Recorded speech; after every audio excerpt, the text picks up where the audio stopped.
आज आपको एक मैं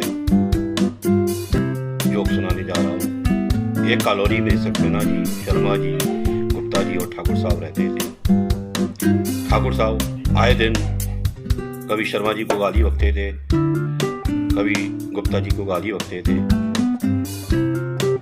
एक दिन ठाकुर साहब ने सक्सेना साहब को गाली बकना शुरू करी। शर्मा जी और गुप्ता जी सुन रहे थे। शर्मा जी बोले, सक्सेना साहब, ठाकुर साहब को गाली बक रहे हैं, आप कुछ नहीं कह रहे हैं।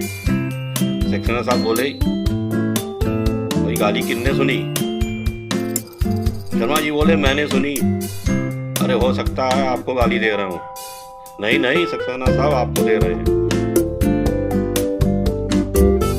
गुप्ता जी बोले, सक्सेना साहब, ठाकुर साहब आपको गाली दे रहे हैं। सक्सेना साहब बोले, भाई गाली किसने सुनी? अरे मैंने सुनी है, वो आपको गाली दे रहे हैं, आप कुछ नहीं कह रहे। भाई वो आपको गाली दे रहे होंगे, मुझे दे ही नहीं सकता।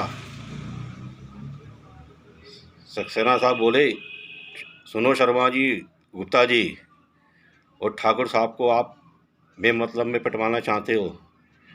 ठाकुर साहब ने तीसरी बात सुन ली और दौड़ के आए, दह दनादन शर्मा जी और गुप्ता जी को पीटने लगे।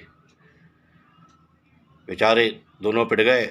उनके परिवार की पत्नियां आईं, बोली, हम आपसे कहते थे मत बोलो। यहाँ पर सक्सेना जी ने अपनी बुद्धि का प्रयोग किया और ठाकुर ने अपने हाथ पैर का प्रयोग किया।